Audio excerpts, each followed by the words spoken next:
Yes, it is the 10th of February 2026, 4 days left to Valentine's Day. Today, members of parliament, both in the Senate and the National Assembly, resume their normal sessions after the long Christmas break. Imagine they've been away for 2 months. Wow.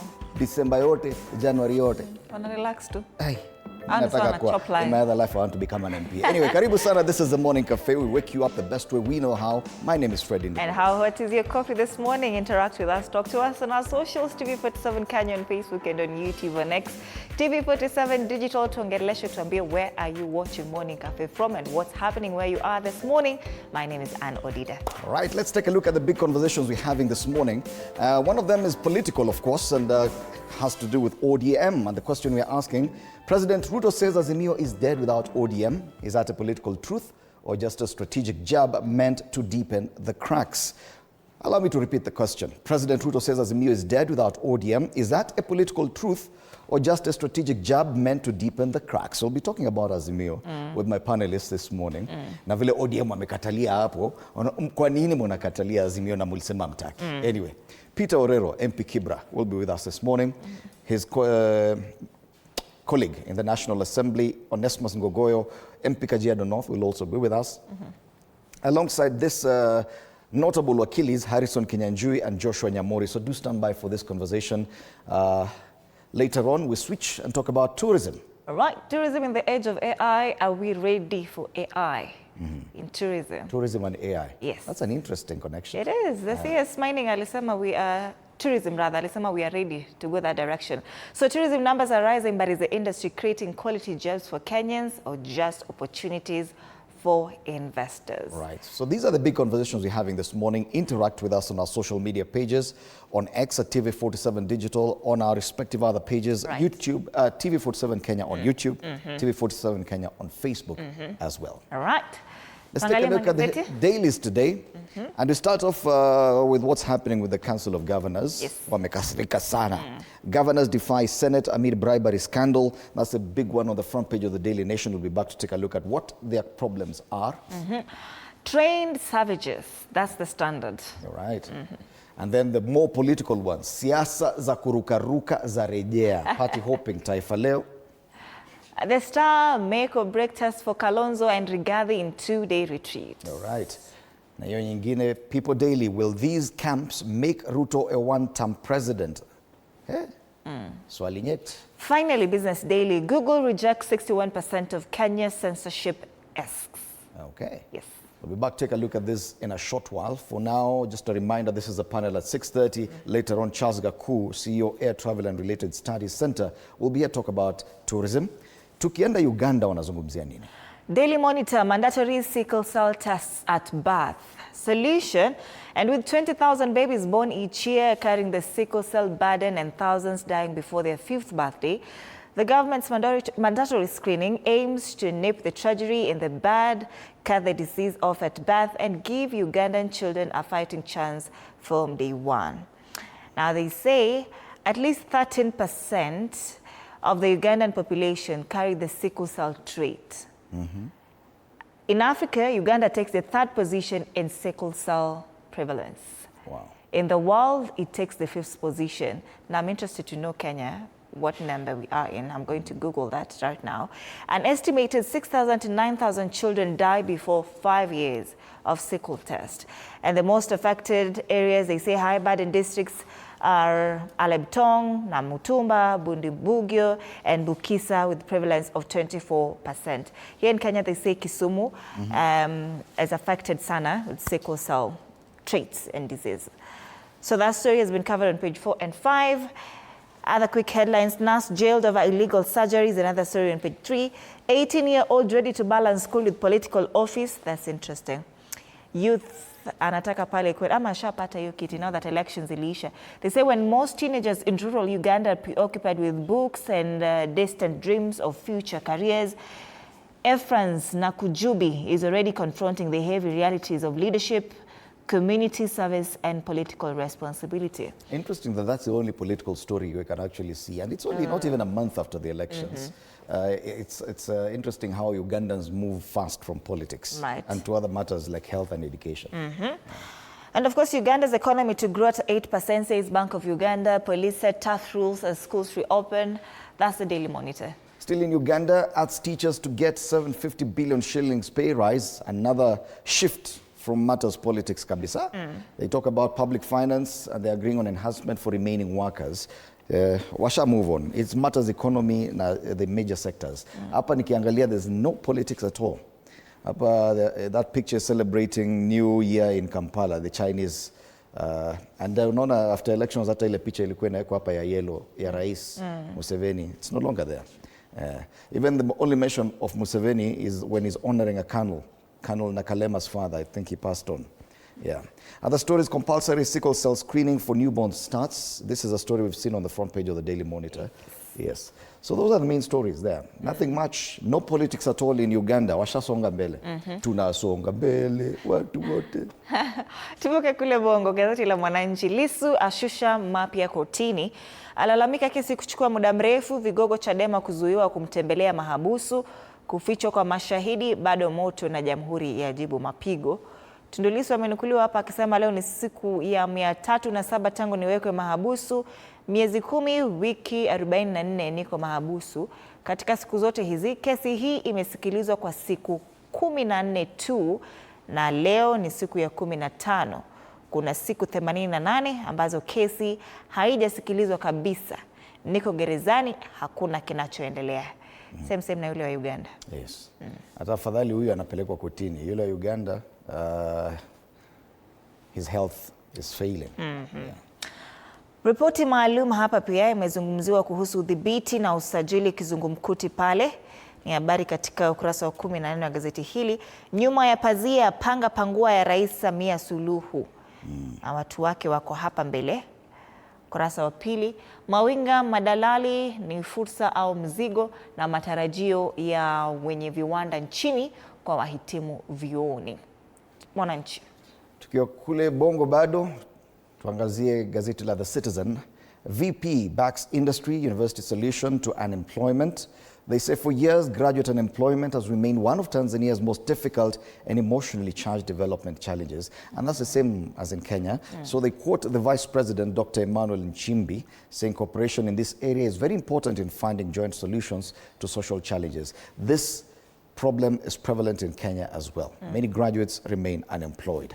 Other stories on the front page of this paper: Tanzania unveils one of Africa's largest CNG hubs. CNG, green transition. Compressed natural gas. Compressed natural gas. Sasa unaenda, vile unaenda kuweka petroli kwa gari ama diesel, unaenda unapata compressed natural gas. Kwa zile gari zinatumia hiyo. Wow. Unaenda station ya compressed natural gas. The only other story here: enforcement gaps laid bare by illegal e-bikes. Hii story, you've seen it on the front page hapa pia, of Mwananchi, udhibiti usajili kizungumkuti. Tuk-tuks na motorbikes kule, most of them are electronic ones, are not being registered. Ziko tu kwa barabara, they're just not being registered. So kuna shida pale. Hard task ahead for Samia's newly appointed lieutenants. Matters reshuffling of Samia Suluhu Hassan's government, and that's The Citizen. So we'll be back to take a look at the local dailies in a short while, in depth. For now, let's focus on the weather situation. Na ni kama tulizembea kidogo mahali na kuambia vile kutaenda. Bahati ya mtu wa PNG yuko juu, ungemwekelea. Ule wa Mani. Leo ungemwekelea. Anyway, we start off in Eldoret. This morning Eldoret is at sasa mbona mnafanya mambo kama haya tena? Anyway, in Eldoret, it's 14 degrees this morning, partly cloudy, feels like 13 degrees. Not so bad, a bit of precipitation expected there, probably in the late afternoon. Highs of 26 degrees, this is the most comfortable we've seen. It'll go up to about 27 tomorrow. Let's go to the Mount Kenya region. In Murang'a this morning it's 16 degrees, clear skies today, highs of 29 degrees. Precipitation 0%, nothing to show. It goes up starting Thursday to 30 degrees. So a warm weekend in Murang'a. In Kambani area, we focus on Machakos today, 14 degrees, just like we've seen in Eldoret. Also, you realize that this is serious cooling from what we saw last week. Areas around Machakos, Kitui and Makueni were hitting 30, 31, 32. It's gone down to 27 degrees. Yet it's clear skies, not much cloud cover, but not too warm as we saw last week. Highs of 28 degrees later this week. What about Garissa? Garissa this morning is 23 degrees, feels like 25, very hot in Garissa. Clear skies today, highs of 37 degrees. Precipitation hakuna, hapa jua imewaka, no clouds, no nothing. Actually, sijaona mahali kuna mvua anywhere so far. South Coast? Yes, areas around Mombasa, it remains warm, 24 degrees currently, partly cloudy. No chance of rainfall in Mombasa either, highs of 31 degrees. So far, no rains anywhere, nowhere. Kisumu? Kisumu, it's 18 degrees. This morning feels like it. It's a mostly cloudy day today. Highs of 26, not so bad. Also cooling, yes. Precipitation 10%. So kidogo sana. Leo ni kama kutanyesha Kisumu. Showers. Nairobi? Finally, the city in the sun. Is it really in the sun? Yes, indeed. 15 degrees currently, clear skies, highs of 27 degrees, which is a bit comfortable compared to the 29 we hit last week. Tomorrow gets warmer at 28, Thursday 29. Now, you may notice that Thursdays are usually the warmest. Yes. Laughing after 30. But next week, Tagonga 30 on Monday. So comfortable weather so far, a general cooling. Kuna joto sana. So tukitoka hapo huwa tunaenda kwa traffic. Lakini pia ni kama tulifanya ile mambo pia leo. 11 minutes for 6 a.m. Yes. So let's take a look at the traffic situation in and around Nairobi. A lot happening. Parliament buildings, that will be busy later in the afternoon as both houses resume their sessions. So a quick look at the major tributaries into town, and you can already see a problem on Thika Road this morning. Sijui kwa nini nanifanyia namna hii, lakini nimeona kuna shida pale between Kasarani and let's give it time. Between Kasarani and Allsops, there's a bit of a problem there. Nimeona hapo sijui kwa nini nakataa. Anyway, let's take a look at other major tributaries. Outer Ring Road is looking good all the way from Pipeline past Manyanja Road all the way to Thika Road. Nothing much to worry about there. Mombasa Road too is looking good. But there's a bit of a problem when it comes to Machakos. Those heading to town, especially coming from Thika Road, from Jogoo Road, sorry. There's a long stretch of red pale Mudhurwa as you get into town. This is not normal traffic. Hapa kuna shida leo. Wale wanapitia, ukipita to City Stadium, traffic inaanzia hapo all the way mpaka CBD. Let's go back to Jogoo Road. There's also a long stretch of red pale Makadara after Buruburu before we get to Mbotela. But hiyo ni kama tu ni matatu kawaida, nothing much to worry about. Thika Road finally imefunguka hapa. This is from Garden City Mall to Allsops. That's where the problem is. There's a long stretch of red and yellow. Nafikiri maybe wengine wanajaribu kuingia Outer Ring Road, wengine wakijaribu kupita. So there's a problem there if you're coming from areas like Kasarani and Ruiru. Another problem is further north, further up, pale Clay City. Where? Kawa wendani hii. Kawa wendani, once you leave Clayworks, no, ukitoka Githurai, as you head towards Kasarani, another long stretch of red pale. Hapa Thika Road leo ni kama mtaumia, because I can see, even from Ruiru, just before you get to Kawa wendani, Githurai, there's another long stretch there. So Thika Road, 3 places where you need to worry about: at Githurai, at Kasarani, at Garden City Mall. Leo mutakipata. Alafu bado ukifika pale Pangani Interchange, shida bado iko pale. And this is a longer stretch than normal because it's quite early this morning. 13 minutes past the hour. The rest of the roads are not looking bad. A problem on Thika Road and at the Machakos bus station. All right, let's have the quote of the day.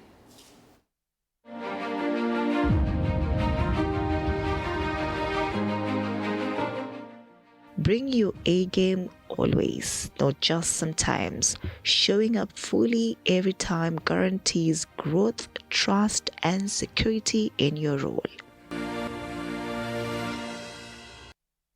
All right, let's come back and take a look at the local dailies.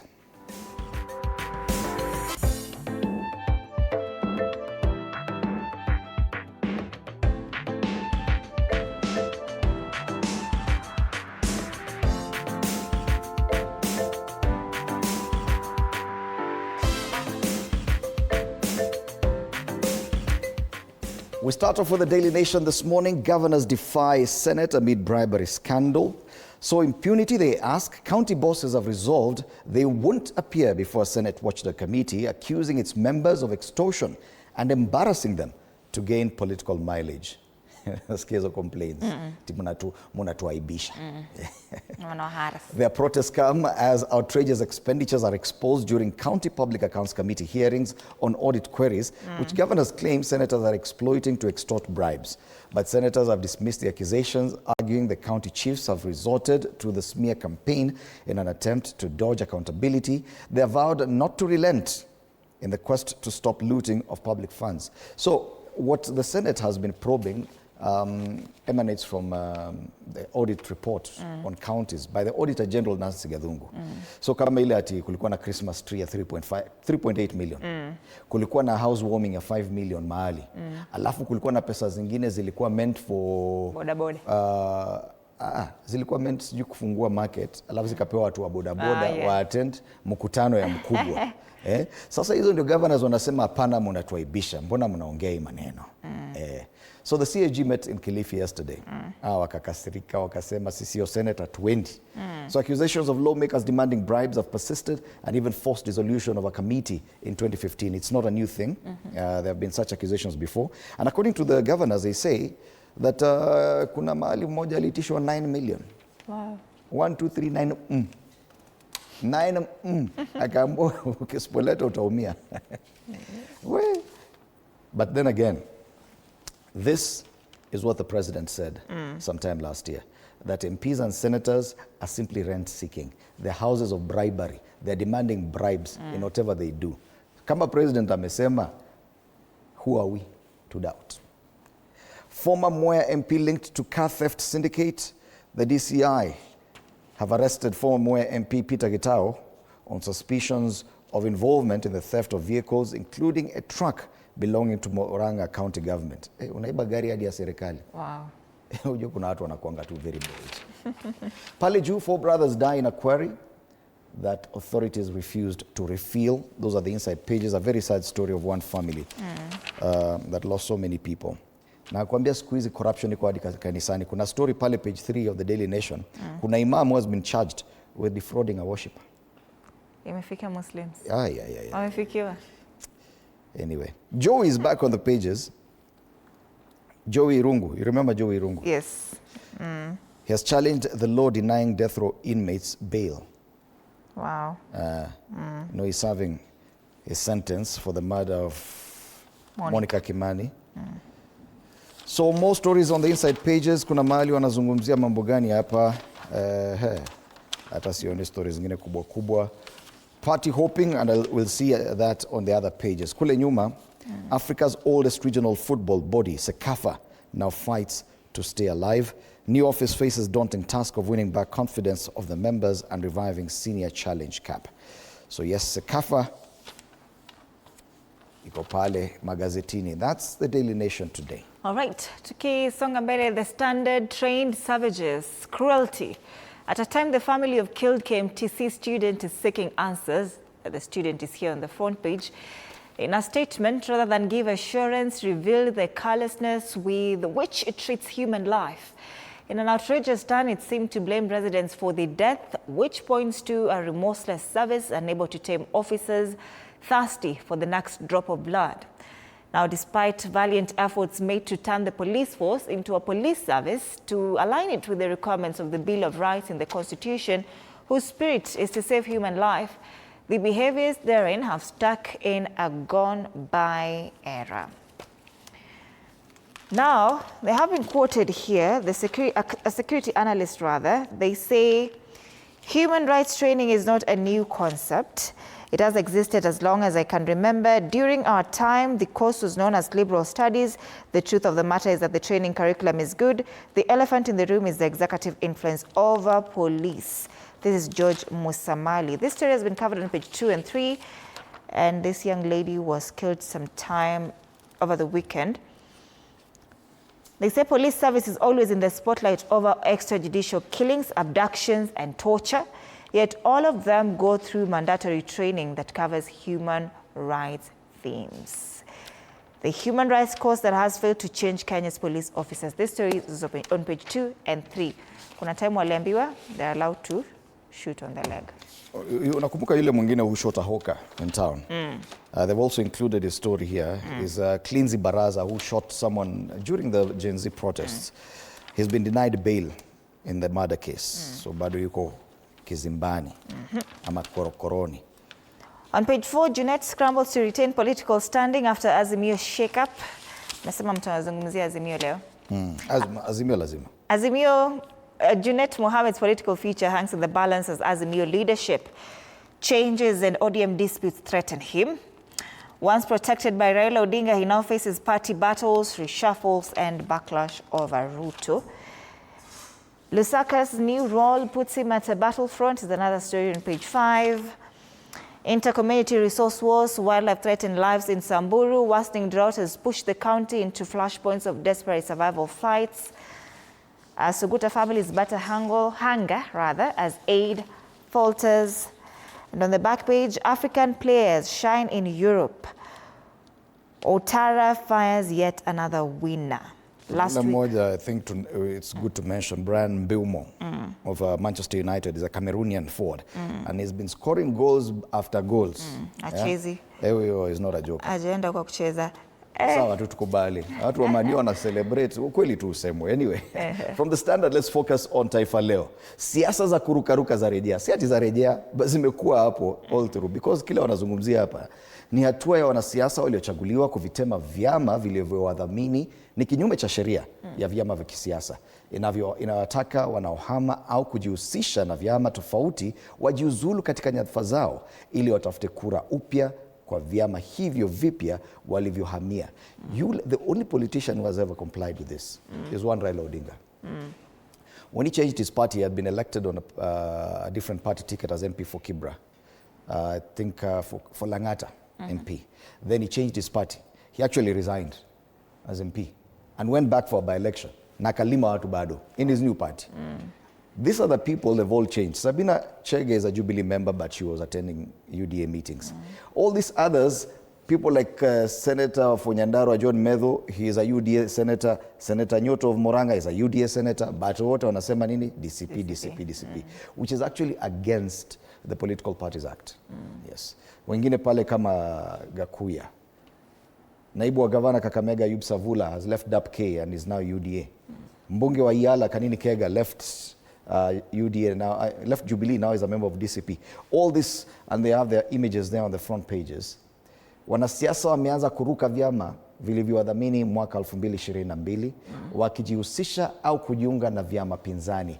The problem is no consequence. They can do this without any consequence. Habari zingine hapa zinazopewa kipaumbele pale chini, IPOA yaanza kuchunguza mauaji ya huruma. Na ni majonzi wanne wa familia moja wakifa katika Timbo. Pale juu serikali yatoa bilioni 4 kuokoa waathiriwa wa ukame. I think so far we've only seen the Standard that has covered that, 2 pages inside. It's good that this story is also, and we rarely talk about this drought and floods, ni kama kitu ya kawaida, we just mention tukisonga. Ruto ashtakiwa kuandaa hafla ya UDA Ikulu. Wakili Soyinka asema ni kinyume cha katiba kutumia taasisi ya umma kwa mikutano ya kisiasa.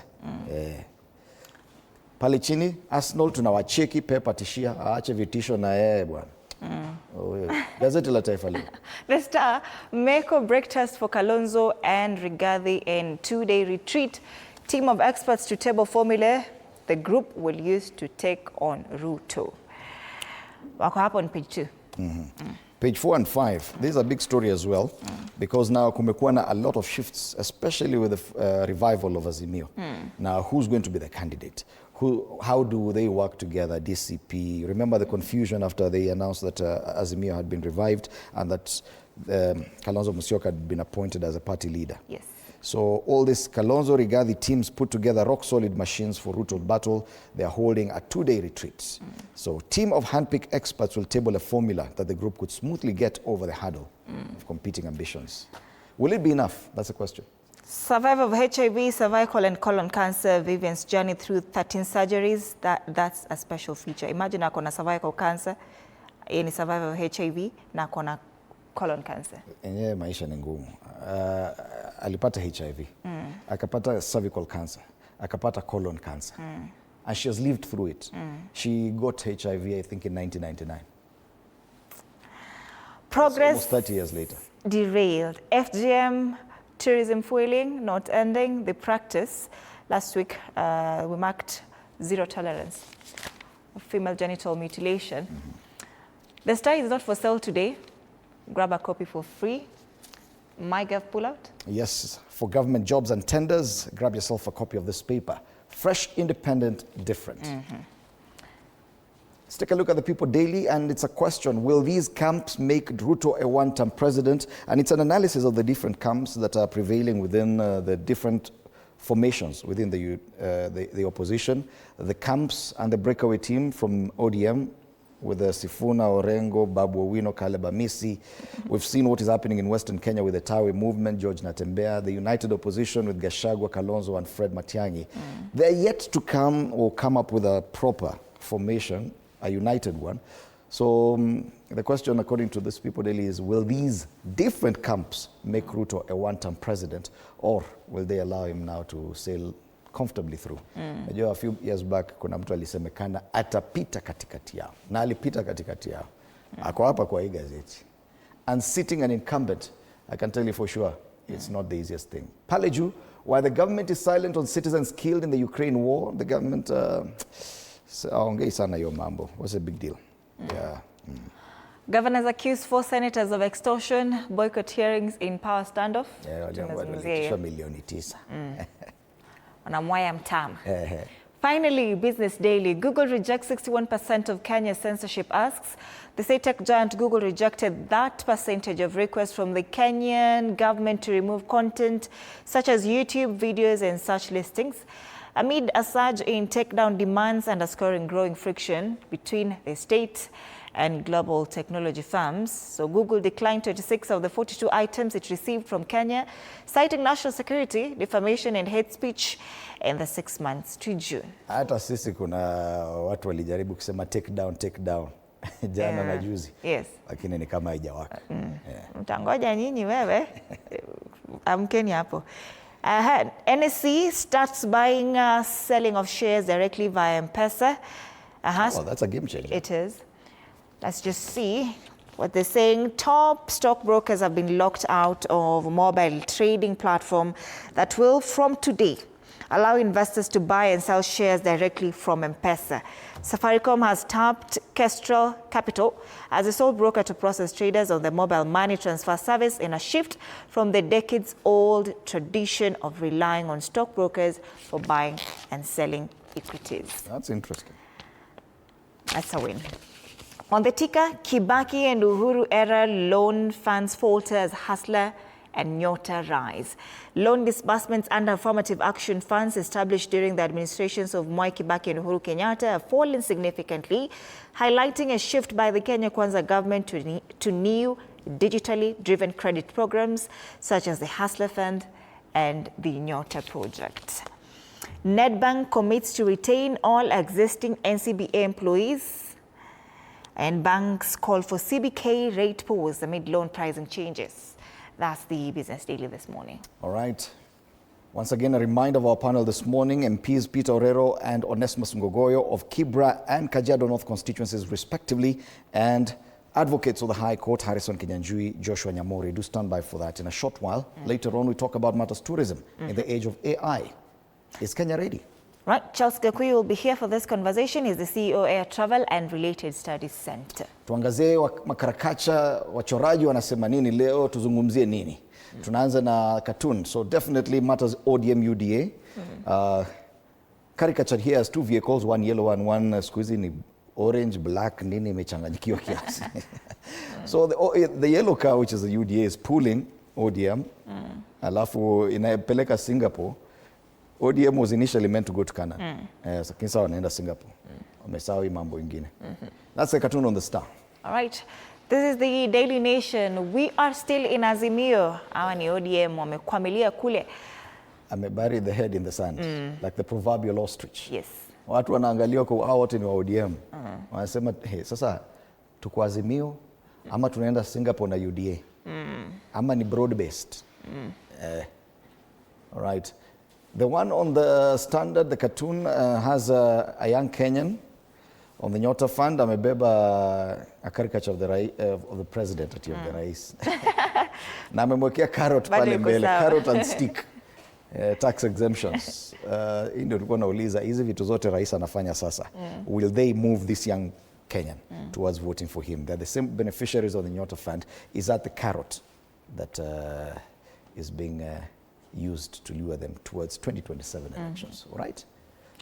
Finally, People Daily, former President Uhuru Kenyatta and Kalonzo Musyoka wako hapa. In short, you are saying Kalonzo tosha after amepatiwa hiyo coalition leader Azimio.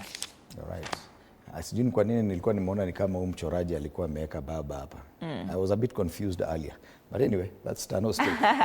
So much as politics dominating most of the cartoons this morning, we'll be looking at what Azimio means for ODM. All right. And of course, the story is making headlines locally and regionally. The question we're asking this morning is, President Ruto says Azimio is dead without ODM. Is this a political truth or just a strategic jab meant to deepen the cracks? Let's see some of your feedback this morning. We start with Mukuba Charity. She says, how can you be a landowner without a title deed? That's Charity. Wesley Matara Anuri, is UDA alive without Mount Kenya? Again, which ODM is he referring to? Is it the State House ODM or the original one? That's Wesley Matara. Samuel Maina, why is he minding about other parties' affairs instead of minding about his own party? Jeff Matt Gosai, when Kasongo takes ODM, will also get its members, voters as well? So a question is asking. Gideon Ndambuki, ODM is alive with Ruto. Okay. Daniel Abuta anasema bread-based is also dead. Rafael Rotuno, because he thought he fully bought ODM. I think that's what he meant. Because he thought he bought fully ODM. All right. Frank Omondi, Azimio is indeed dead and buried. The recent changes by Uhuru, where he replaced ODM officials Soparanya and Junet Mohammed without asking in a meeting of Azimio summit to second names to replace them, is evidence that ODM is out of Azimio. Without ODM, Azimio is nothing. Japheth Ogamba finally anasema, just remind him, even ODM is dead. Of course, keep interacting with us on our socials, TV47 Kenya on Facebook and on YouTube, on X at TV47 Digital. You can tag us at @Ann_Odida is my handle. The hashtag is Morning Cafe TV47. My handle on X is at Fred Indemuli. You can use the hashtag. You said the hashtag already. No. Morning Cafe TV47. See you after the break. All right.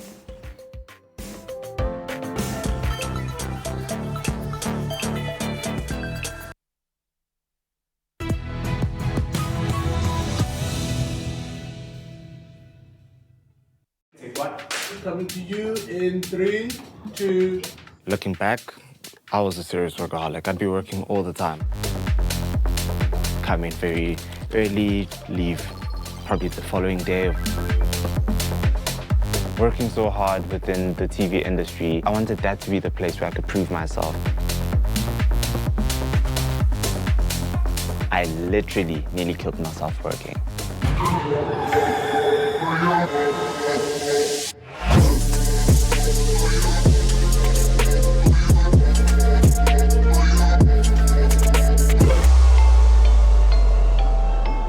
Workaholism is a compulsion to work excessively hard and long hours.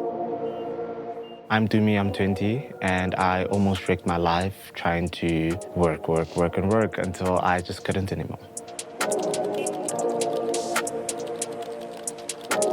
Workaholism is not yet recognized as a medical condition, but psychologists say the symptoms are much like those of someone addicted to gambling or substances. In high school, I didn't fit into all the cool groups. I finally went into modeling, going to commercials, and I saw a director on set. As soon as I saw him, I was just like, that's where I want to be. that's what I want to do. That was where all the top people were. When I started my internship, I knew that this is an opportunity that I can't let go of. I got to meet presenters, celebrities, and you meet designers, you meet all these cool people, and that was what made me want to work harder. Workaholics often need to increase their workloads to keep getting the same sense of satisfaction from work. This rise in tolerance is a common sign of addiction. I never managed to disconnect. I'm not trying to prove myself to other people only. I'm also trying to prove something to myself and to show the people I grew up with that I'm someone worth noting. I'm someone worth respecting as well. And another reason is because I'm the firstborn, first of 6 children. So I wanted to be the one to make sure that I'm out of their pockets and I can carve my own way by myself. Workaholism isn't necessarily about the number of hours you work, but about your ability to put it aside. If you can't step away, it can lead to chronic stress. Now I'm thinking about work all the time, less contact with friends. So people are like, dude, let's hang out on Saturday. Sorry, man, no, I have to work. I started missing very simple things such as calling my mom. And for a guy who grew up with a single mother, that's not the greatest thing to do. And from there onwards, I'd missed my best friend's birthday as well. I became concerned when he started doing a lot more late night shifts than he normally did. That's when I started becoming more concerned about his mental health. Signs of workaholism include freeing up personal time in order to work, feeling stressed when unable to work, withdrawing socially, and working to avoid feelings of guilt, anxiety, or inadequacy. I started messing up because I couldn't keep up with all the bookings for like a presenter. I couldn't keep up with all the bookings for a sound guy, for camera, all the different shoot days. Burnout is closely related to work addiction, and may be its major consequence. There are many early signs of burnout: sleep and stomach issues, headaches, poor concentration, chronic exhaustion, and feeling more irritable. My breaking point finally hit, and it started impacting my body, where I would be holding something as simple as like a cup of coffee and I'm trembling. I came home late from a shoot, and next thing I know, I'm dozing off behind the wheel. Had I not just swayed in a different direction, I don't think I'd be here.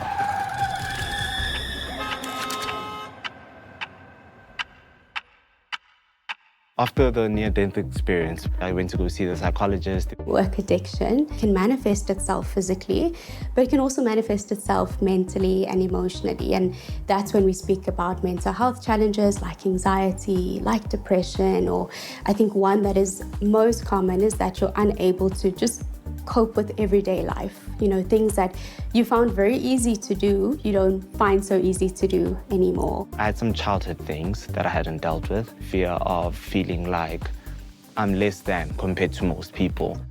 I think at times you want to seek external validation, and in that way, you really want to work hard to gain the approval of someone else. And the opposite of that is to be internally validated, right? And in that way, you acknowledge your own strengths. The best asset that I can invest in is myself. That's where I went, okay, let's start with maybe just making more time to go and work out. From that point onward, I realized that maybe also a change of environment would give me something better. And I resigned, started my own company. I'm a lot better now. Life got a lot more clear.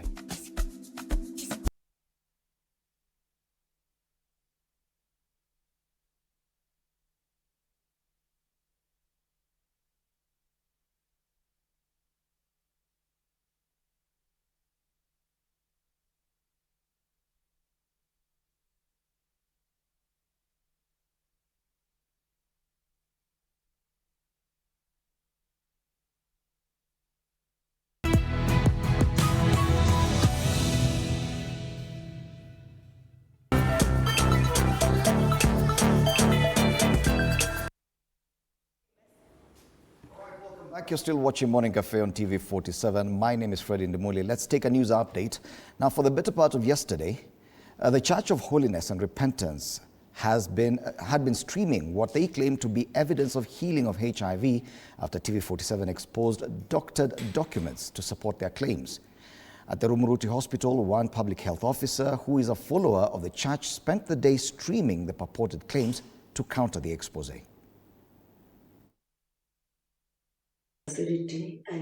This is one of the YouTube channels linked to the Holiness and Repentance Church under the self-proclaimed prophet David Owor. Thereafter, he was enrolled in This channel spent the better part of Monday parading these public health officers who are said to be members of the church. Peter Oyan was one of the people we investigated on suspicion to have doctored documents of healing HIV. He was tested HIV and declared positive.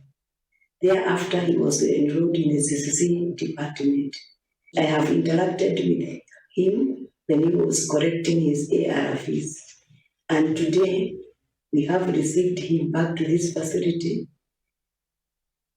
to pick up his treatment records. There has been a miraculous healing in his life, and now he has been tested HIV negative.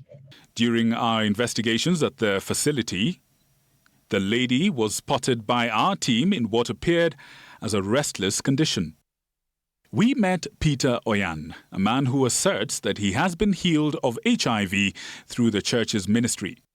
And in a striking intersection of faith, medicine and science, Oyan claimed to have been healed of HIV and AIDS by the self-proclaimed prophet David Owor. Nabii mkuu hapa kwa hii kiwanja vyetu wametembea ukweli na macho yangu, mimi nimeona vizuri, wamesikia hapa. Sasa akasema akimaliza mkutano ya mwisho ndio sasa aongoze maombi ya mwisho ya toba. Akasema amelani ugonjwa ukimwi. It would be totally irresponsible for any media practitioner to know that, wow, I have gone and found out, I've investigated, I've found there's Peter Oyan, and actually he's a true patient. He was in the systems of NASCOP. He was on ARV, WHO clinical stage what, and then healed at the meeting of the Lord. And then said, know what, we just keep quiet. I think that would be irresponsible. He says he was found as HIV positive in the year 2012 at the Rumuruti District Hospital, where he had been receiving treatment until he experienced what he describes as a complete healing following spiritual interventions at church events, specifically during the 2013 Nakuru Revival Crusade. Nikijisikia venye nilitoka Rumuruti na venye nitarudi, najisikia kwamba hapo kuna tofauti kidogo. Nikasikia hata mwili imeanza kuwa nyepesi. Sina ugonjwa. Doctors at the Rumuruti District Hospital confirmed to us that Peter Oyan was not their patient and was never diagnosed as HIV positive at the facility. The medical experts at the facility emphasized that HIV remains a complex virus requiring scientifically validated antiretroviral therapy for management, and no shortcuts exist, further exposing the lies and deception purported by the ministry. Kuna register tofauti. Watu wende isati RT wanaingia sasa kwa hii register. Tunaona huyu mgonjwa hapa nini kwetu ni kama amefikiwa kadi. Amefikiwa kadi. Leo tuko na Oyan mahali hapa akikuja kuchukua records zake, ambapo kwa miujiza alipata uponyaji kutokana na HIV na akakuwa negative. Kwa hivyo sasa tunasherekea kuona yeye ni negative. The church has been on the spot over the claims. Now, after TV47 reversed the money given to our crew members by the Church of Holiness and Repentance during the HIV healing investigation, the church has sought to defend itself. The David Owor-led church continues to insist that their healing services are genuine. Modoni Brenda takes us through the details of that message. Why did you have to return the blessing that we as a church gave you as a love offering?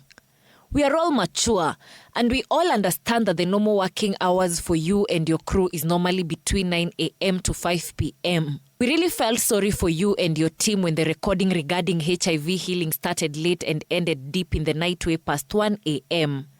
As you very well know, for us we are born again and love Jesus and we are not abusers. This is a message sent to TV47 by the Church of Repentance and Holiness. In it, the church seeks to explain why it felt the need to send money to the TV47 crew, emphasizing that the 20,000 Kenya shillings given to each crew member was not a bribe, but a show of their love. without addressing or answering the questions raised in the investigative feature. The church goes ahead to insist that their prophet David Owuor can indeed cure HIV and AIDS. In fact, on Monday, the church paraded another of their follower, one Millicent Awino, as the latest receiver of the mighty blessing of HIV from prayer. The church claims that Awino samples were sent to Lancet Labs in South Africa and confirmed that she had indeed turned negative. They write, and I quote, "In any case, the HIV healings are straightforward facts and truths that have been fully medically verified and well established." The government now says there is need to regulate religious organizations as a way of cautioning Kenyans. Hilo ni jambo ambalo tunakashifu kabisa wale ambao wanadanganya, na nafikiri uliona kabisa hata Wizara ya Afya na wale wahusika wadau walikuja na wakasema kwamba mambo kama hayo yaangaliwe zaidi. Kwa hiyo serikali imeweza kusema kabisa watu kama hawa wasipatiwe nafasi ya kuhadaa wa Kenya. The divine or deceptive investigative feature has ignited a national debate. Muthoni Brenda, for TV 47. To parliamentary matters now, a fresh standoff is brewing between county governors and the Senate after governors accused key oversight committees of harassment and extortion. The Council of Governors has now taken the drastic step of suspending appearances before one Senate committee while restricting engagements with another. Mike Kagwongo has more on the escalating institutional clash. 71 million. The battle lines between governors and senators are now firmly drawn. As done in other counties. The Council of Governors has announced it will no longer appear before the Senate's County Public Accounts Committee, citing what it describes as growing intimidation, political persecution, and alleged extortion during oversight sessions. The Council has resolved that governors will not appear before the Senate Public Accounts Committee until these concerns are addressed through a structured engagement. Meeting in Kilifi during a 2-day retreat, governors resolved that the suspension will remain in place until structured talks are held with Senate leadership to address the claims. Governors have therefore resolved that they will only appear once before this committee of the Senate County Public Investment Committee once for every audit cycle. They know themselves in the committee of CPAC of the Senate. Those 4 senators know themselves. And we are saying they are involved in extortionists, being extortionists. The Senate Public Accounts Committee chairperson Moses Kajwang, however, says Article 229 and 125 have given the Senate the power to consider the report of the Auditor General and to summon any person for purposes of giving evidence. In a statement, Kajwang defended the Senate, accusing the county bosses of sideshows and should live up to their constitutional obligations. We are firm, or I am firm, but I'm also fair to the governors. And that's why I allow them to explain. I allow them to submit their evidence, even though ideally in the Senate, ideally they should not be bringing evidence to the Senate. The standoff revives earlier concerns raised by President William Ruto, who previously accused some senators of commercializing oversight. Mike Kagwongo, TV 47, Nairobi. Yes, indeed, and that's the conversation we want to have this morning. Commercializing oversight. This was a claim by President William Ruto sometime last year. It is now what features on the front page of the Daily Nation this morning. Governors defy Senate amid bribery scandal.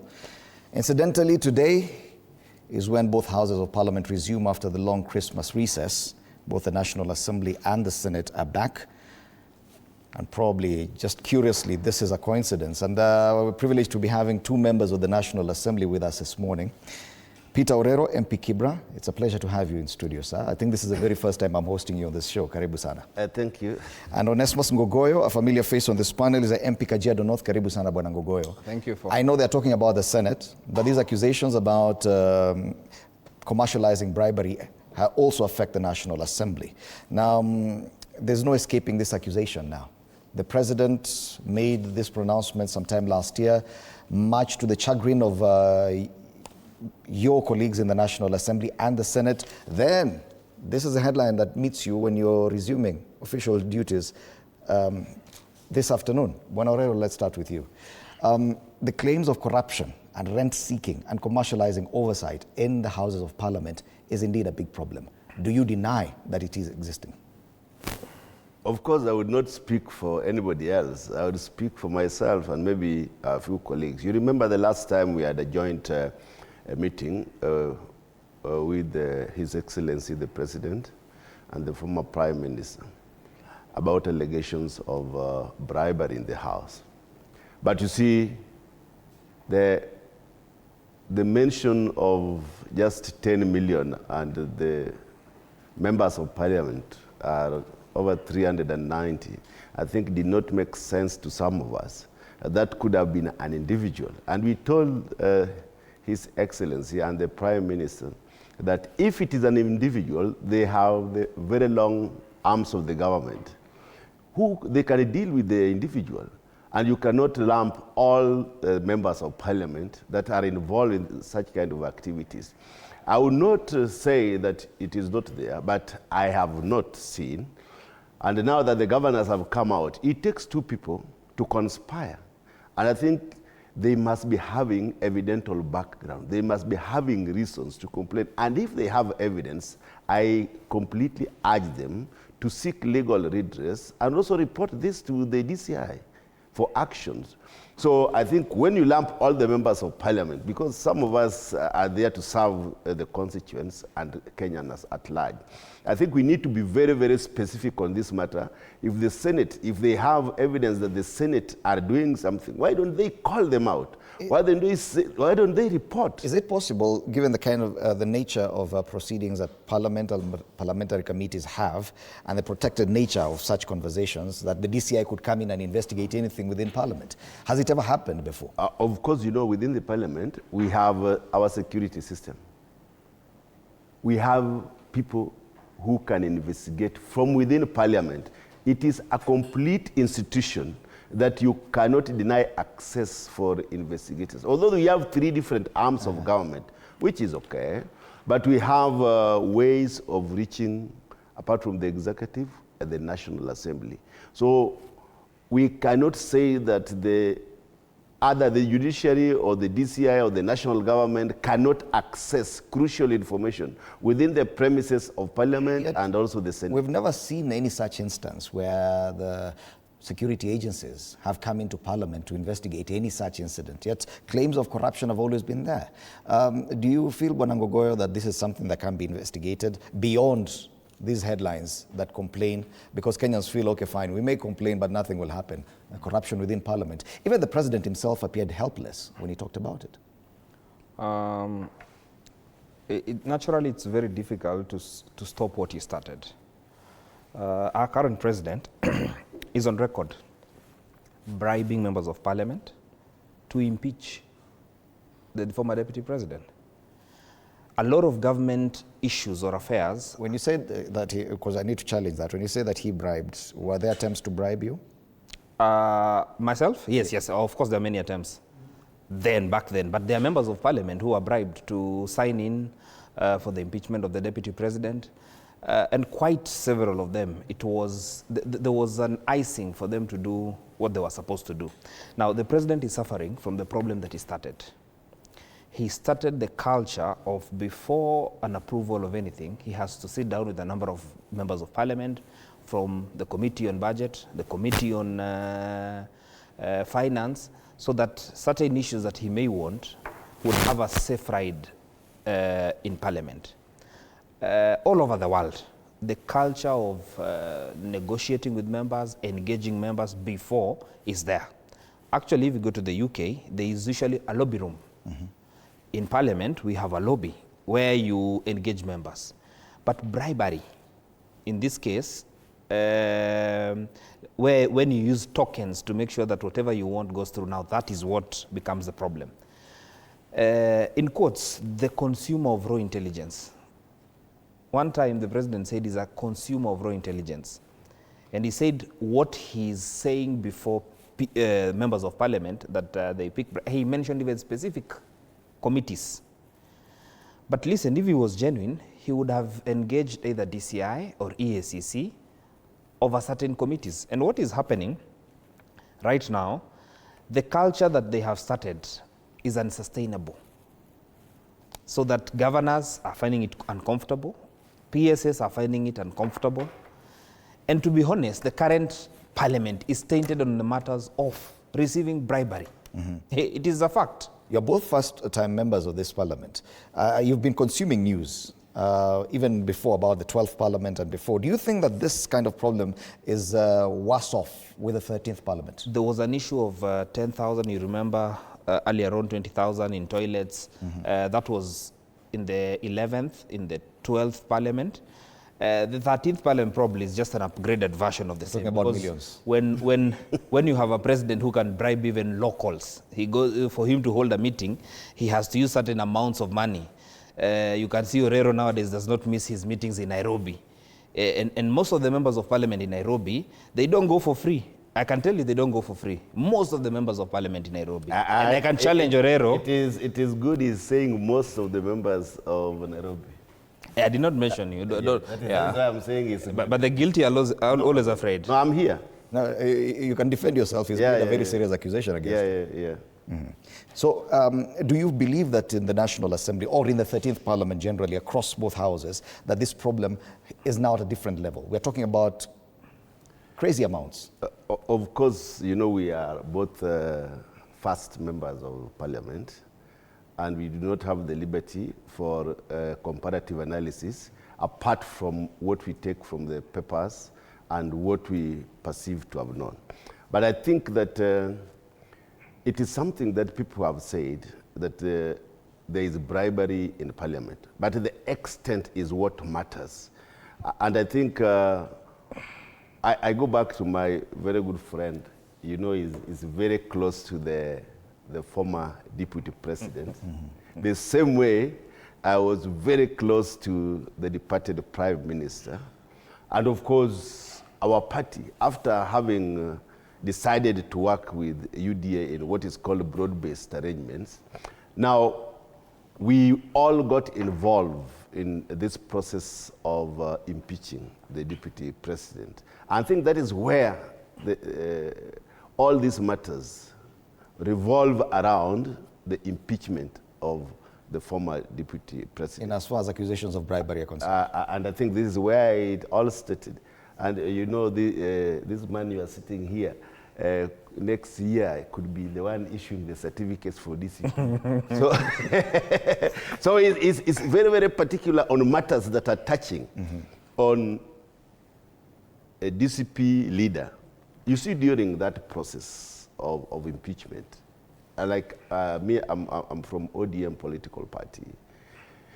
And as we used to follow our party leader, and in circumstances that he directed that the members of the ODM must vote in a particular party line, as one of the greatest members of ODM and follower, I had no option because we must follow party line decisions. And I think that is what we followed. And we never engaged with the DP UDA on these matters I had of bribery. You know, my constituency is called Kibra. We are not used to this bribery. We are people who have been campaigning for creating democratic space in this country. And we are known for that. And I think to that extent, I would not be able to really push my friend here, because you know him, he was in the government. They are the ones who formed this government. He was a leading personality in the formation of the UDA government. And I don't know what happened along the way. All right. Yeah, all this is part and parcel of what we are seeing now. Okay. Yeah. Governors say they will defy Senate amid bribery scandal. This is not the first time we're having accusations of bribery and commercializing of audits by Parliament, either House, committees, both the National Assembly and the Senate. That's on the front page of the Daily Nation. We do not know what will happen next once Parliament or governors refused to attend to parliamentary matters. All right, I want us to switch the conversation and talk about matters Azimio. President William Ruto says Azimio is dead without ODM. Is this a political truth or just a strategic jab meant to deepen the cracks? It is a question we've posted on our social media pages, if we could have it on the screen. President Ruto says Azimio is dead without ODM.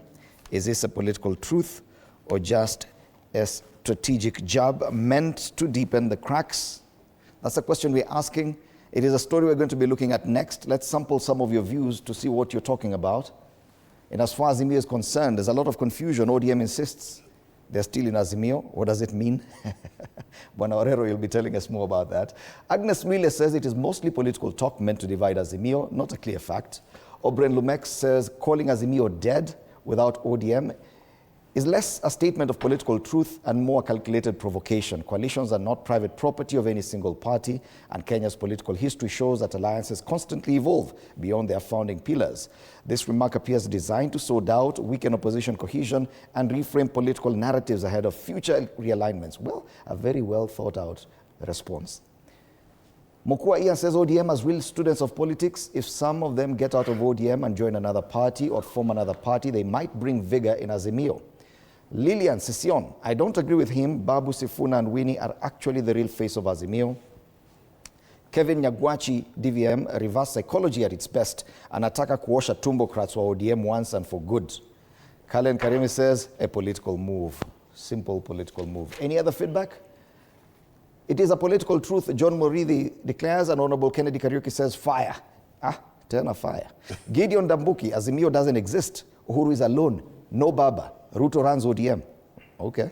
Maina Mushiri says ODM is already crashing. It's now a toothless dog. It can't bite. Somehow I agree with the president. ODM is a heartbeat of Azimio. Truth be told. This is what we'll be looking at after the break. So do join us and keep the comments coming, especially on this question of Azimio. We'll be examining that with my panelists. You're watching Morning Cafe.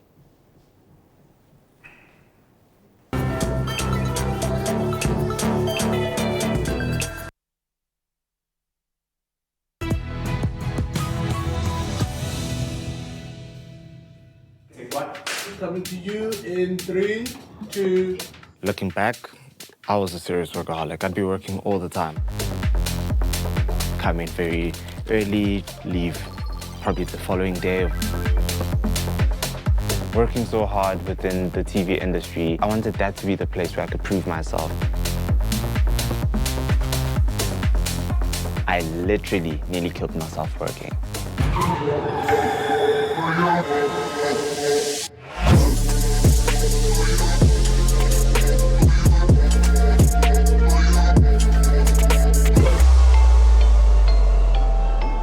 Workaholism is a compulsion to work excessively hard and long hours.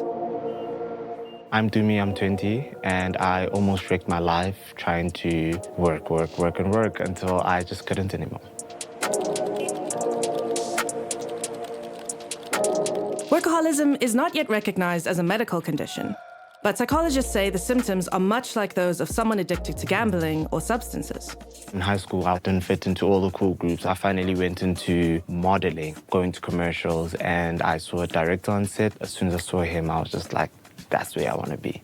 That's what I want to do. That was where all the top people were. When I started my internship, I knew that this is an opportunity that I can't let go of. I got to meet presenters, celebrities, and you meet designers, you meet all these cool people, and that was what made me want to work harder.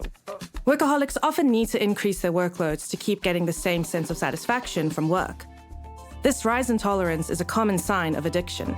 I never managed to disconnect. I'm not trying to prove myself to other people only. I'm also trying to prove something to myself and to show the people I grew up with that I'm someone worth noting. I'm someone worth respecting as well. And another reason is because I'm the firstborn, first of 6 children. So I wanted to be the one to make sure that I'm out of their pockets and I can carve my own way by myself. Workaholism isn't necessarily about the number of hours you work, but about your ability to put it aside. If you can't step away, it can lead to chronic stress. Now I'm thinking about work all the time, less contact with friends. So people are like, dude, let's hang out on Saturday. Sorry, man, no, I have to work. I started missing very simple things such as calling my mom. And for a guy who grew up with a single mother, that's not the greatest thing to do. And from there onwards, I'd missed my best friend's birthday as well. I became concerned when he started doing a lot more late night shifts than he normally did. That's when I started becoming more concerned about his mental health. Signs of workaholism include freeing up personal time in order to work, feeling stressed when unable to work, withdrawing socially, and working to avoid feelings of guilt, anxiety, or inadequacy. I started messing up because I couldn't keep up with all the bookings for like a presenter. I couldn't keep up with all the bookings for a sound guy, for camera, all the different shoot days.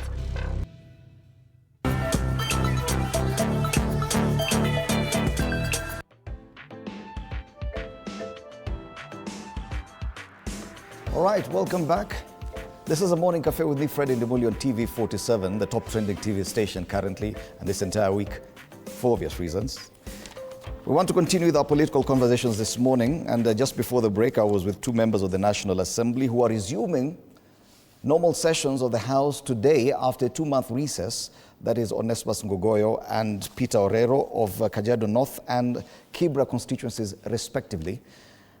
We now want to switch the conversation to speak about Azimio, and for this conversation, we're much privileged to have two lawyers of note, advocates of the High Court. We do have Wakili Harrison Kinyanjui, karibu sana. Thank you very much. And Wakili Nyamori, Wakili Joshua Nyamori, karibu sana. Thank you very much. So, gentlemen, the coverage of this issue about Azimio is there on most pages. On the Standard, page 4, they talk about Junet scrambling to retain political standing after Azimio shake-up, because for his position as the Azimio Lomoja One Kenya Coalition Secretary General is now under threat after the party removed him through leadership changes last week, which by extension means he will also lose a position of leader of the minority in the National Assembly.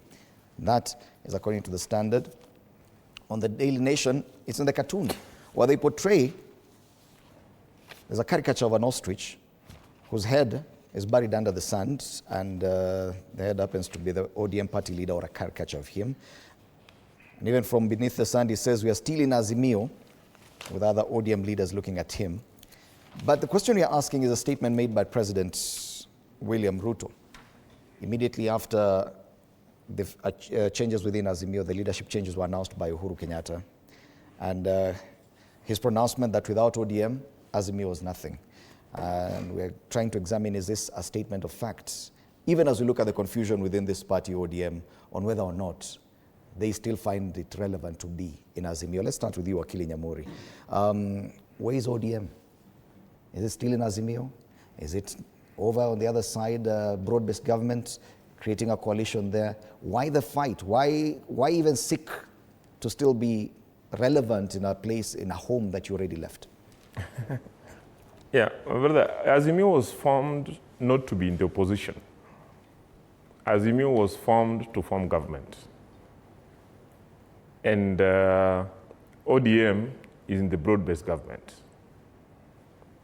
Some party may have refused to join the broad-based government, and a part of MPs who are in government may have moved out.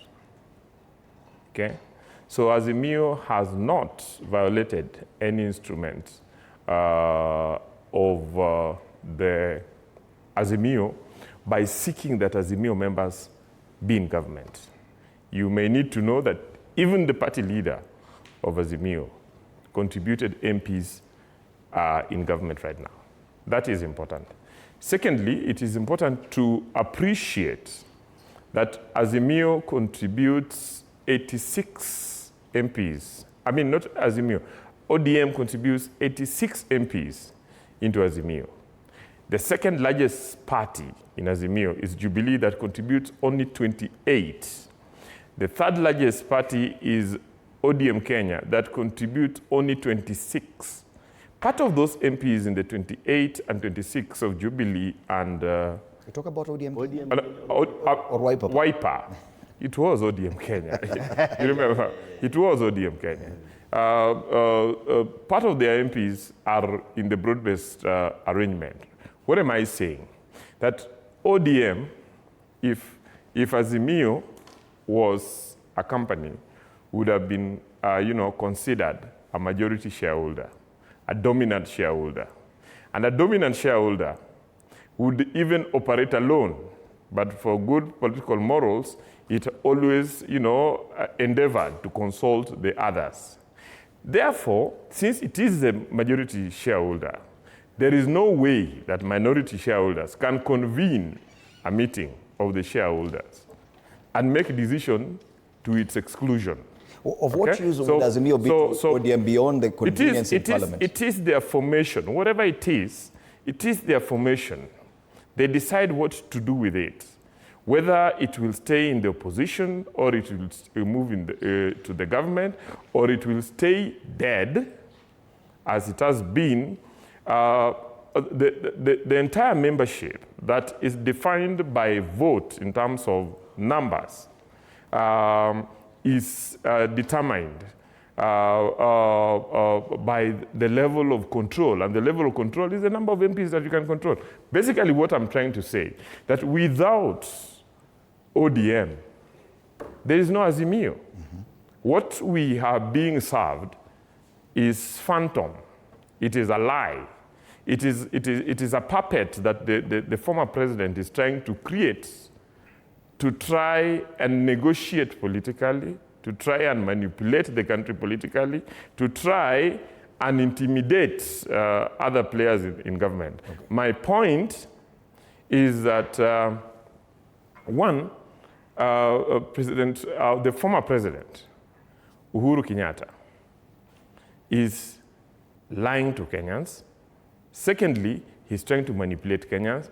Thirdly, he cannot do what he's purporting to want to do without the participation of the ODM party leader. Yes. Beyond the convenience, Wakili Kinyanjui, beyond the convenience and probably the risk that the former or the now under siege Secretary General, whose position in Azimio is now a bit controversial, Junet Mohammed, he stands to lose his position if at all the leadership is affected. But beyond this, do you see any other need or necessity for ODM to still insist on its links with Azimio? Thank you very much. Before I come to that, allow me to say something about the issue of corruption in Parliament. The honourable members of Parliament did not mention that the Privileges and Immunities Committee ought to be the one seized of any investigation about any alleged corruption. I fault the members of Parliament who have heard these allegations, who have remained silent, and they've done nothing. If I were in Parliament, I would have written to the Privileges and Immunities Committee to say that, look, I'm not one of them. I am not blotted, and I'm not going to be blotted. I want to keep my integrity. And this is what Kenyans are watching. This is what Kenyans are saying. You are not credible enough for me to re-elect you or to elect you, because I've seen that you're incapable of oversighting my money, my taxes. So I think for them, at a very personal level, if I were them, I would have written to the Privileges and Immunities Committee and say that, look, take action, because the whole of the National Assembly, the whole of the Senate is being besmirched by these sort of allegations. Now, coming to the issue of Junet, of course, I mean, he should feel rattled by this. It's a seismic shift. They didn't expect it. It's just a card out of the blue. And then ODM is feeling, oh my goodness, how am I going to be still retain the minority position in the National Assembly? And this is, in my humble view, the characteristic, the quintessential feature of greed. ODM is exemplifying what is wrong in this country. Its own members, if you saw what happened in Busia, its own members are saying, look, you can't go into this Kamu stay, lose marriage with UDA and expect us to be in it. And Junet, in my humble view, is exemplifying what in most African tales, with tremendous respect to him, no disrespect meant, they had the tale of the hyena. Most African cultures, the hyena we all know, I mean, what happened and, those fables and tales. And this is what is happening right now. So they see that Azimio suddenly, where they had a voice, can actually create, form, or be potentially in power come 2027, and they will lose. And on the other hand, they still want to enjoy being or having these trappings of power, access to government, broad-based, whatever it is. But they are not practicing democracy. So what is this minority role that Junet will be clamoring for as ODM? As ODM. And yet he sat there through and by dint of Azimio. So really, when now you flip over and see the remarks of President Ruto saying that, Azimio cannot be Azimio without ODM. Who told you? Who told you? Come on. Azimio has been right there, and probably you did not know what was simmering just down beneath, and now you're suddenly rattled by this because you didn't expect the move. Now note that the person coming to replace Junet, Honorable Karoli Omondi, has said that I'm not going to seek re-election on ODM because my personal convictions cannot allow me to go into these broad-based nonsense. And that is something that is very rattling to the establishment, in UDA in particular, because they see that their bedfellow has suddenly now lost power on the other wing, and probably they had hoped that Junet is somehow going to control and manipulate, unlike my learned friend's expression saying that it is Uhuru who is actually manipulating the nation. I don't know how Uhuru could be manipulating the nation, howsoever. What we see rather is Ruto trying to use whatever machinery he can use. Latest being his failure to gazette, because the government printer is housed as State House. And he's done that deliberately. Everything else, however oppressive to the Kenyan people, can be gazetted overnight, within hours possibly.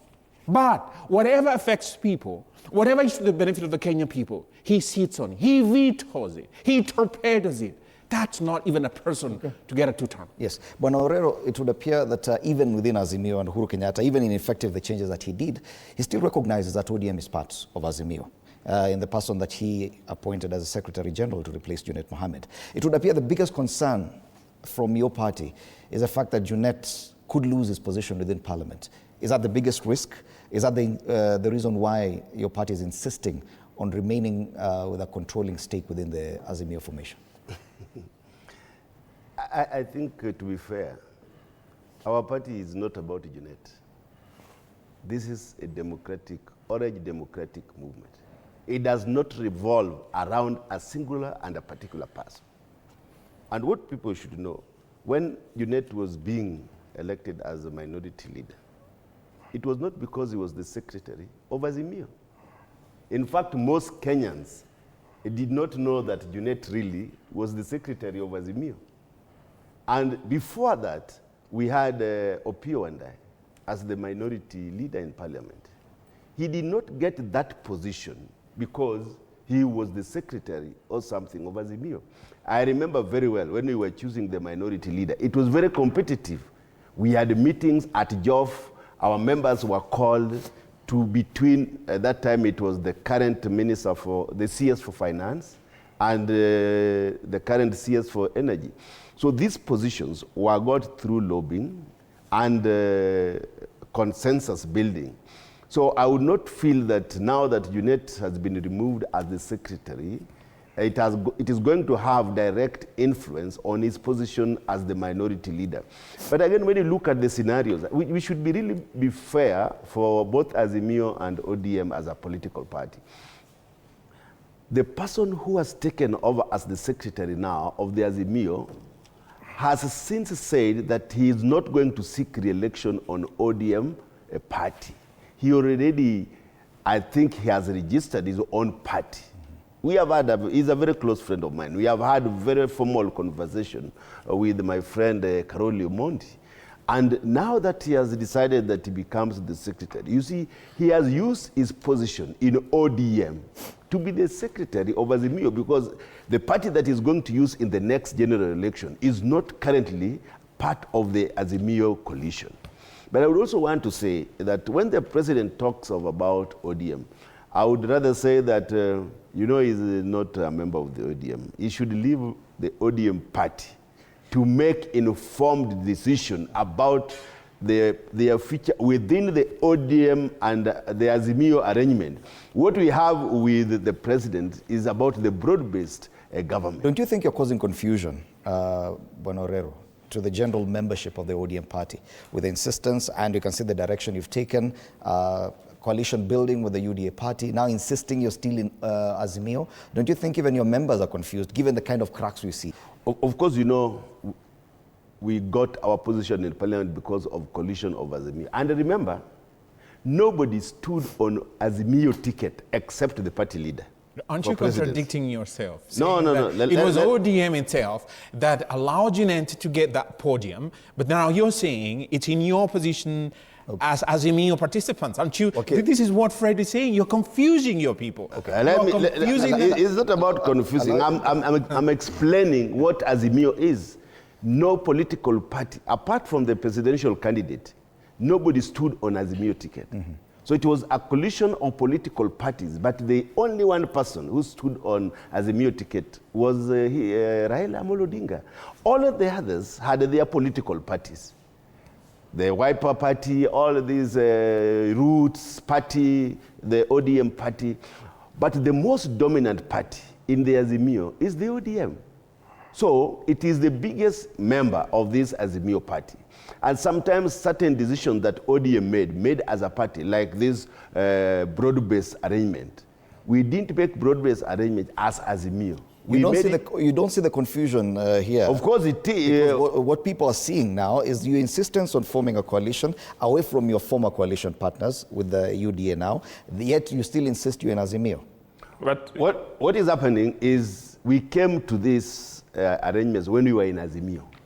But political coalitions are progressive. They are formed to acquire power. And when it deems fit that they make another coalition arrangement, then you exit to the previous coalition you were in. Of course, there are no binding. There are no binding constitutional requirements. The question is, can you be in two coalitions at the same time? Did I mention a high? The issue is, yes, and its coalitions are governed by coalition agreements, okay? ODM is not just any other party. It is the anchor party in that coalition. It is the principal party. It is the majority party. Without ODM, 86 members, the minority parties cannot purport to make decisions without notice and without participation. That is critical. Whatever coalitions, pre-election coalitions, are never formed to stay in the opposition. They are formed to form government. And therefore, ODM, just allow me to finish. Can you be in two coalitions at the same time? There is nothing that prevents a coalition that is in the opposition from forming, engaging. So even after ODM forms a coalition with UDA, they will still remain in Azimio? I want you to allow me to finalize this point. No, because the question I'm asking is not getting answered. Is it possible to be in two coalitions? It is possible for the membership of coalition to form an arrangement to form governments of national unity or broad-based governments, especially in the moments when the nation needs that. The nation needed that in 2024. It happens everywhere in the world. It happens in Israel every other day. I'm talking about the coalition that is meant to come. The direct coalition between ODM and UDA, not the broad-based formation, because that's a different thing. The pre-election pact for 2027. And ODM has been clear. Is it possible for ODM to be in that UDA-ODM coalition and still be a part of Azimio? ODM has been clear that they are discussing possibilities of a coalition in 2027 moving forward. That does not violate the fact that they formed a coalition in pre-2022 to manage a relationship with their partners until 2027. There's no contradiction. Yeah. Allow me to engage Bwana Ngogoyo, and I know that this, whatever has happened in Azimio, initially even caused some confusion within the United Opposition. I hosted a member of that grouping, and he was not for that plan at all. Yet, a few days later, we saw communication supporting whatever had happened in Azimio. Are you as confused from where you stand on this Azimio revival? I'm not confused, but I can give you a perspective. Number one, Of course, William Ruto is good at breaking political parties. He has the culture of harnessing members and causing a lot of confusion. And he has done it very well in ODM. And that's why, you know, some of the members of ODM cannot tell where they stand in at this particular time. Allow me to tell you that the Azimio coalition party is a registered political party. They held their NEC meeting. They have a resolution. It is binding, and in 7 days, it will be official. That, the members of that coalition are different political parties, including Jubilee, Wiper, and you can go on and on. And the absence of one member cannot... They're not really absent. Some of their members are still in that Actually, coalition. yeah, you know, I'm saying the absence of one member, for instance, like Junet Mohammed, cannot derail the political party. Most importantly, I want to disagree with the Honorable Orero. In Nairobi, Azimio coalition agreed to settle on one political party in every constituency. So what happened, for instance, in Kibra, there was no Jubilee candidate. In Nairobi, Starehe, there was no ODM candidate. In Embakasi West, there was a Jubilee. So what happened, they did zoning and they had one candidate from the coalition. So even if they did not vie on the coalition party, they vied on one of the political parties within the coalition, meaning they zoned, they agreed. And when it came to parliament, ODM produced the minority leader. The deputy minority leader was Wiper. The chief whip was ODM. The deputy chief whip was Jubilee. So they did everything as a coalition. And even in the distribution of chairmen of committees, they did it as a political party, which is a culture. Now, the decision by ODM today to decide to work with William Ruto, or even UDA, let me talk about UDA because I'm a member of UDA political party. We have not agreed in any meeting to work with ODM. It is William Ruto working with ODM. Because we had the Kenya Kwanza coalition. We have agreements that we had.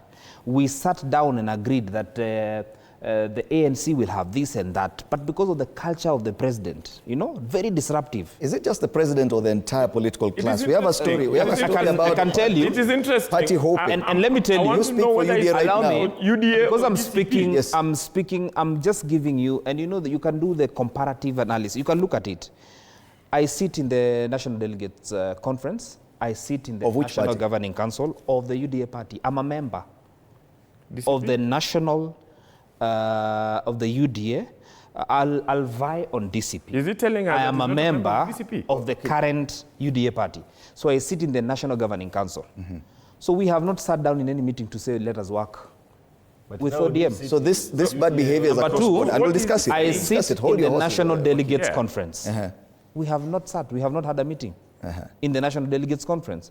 And the highest organ in a political party is the National Delegates Conference.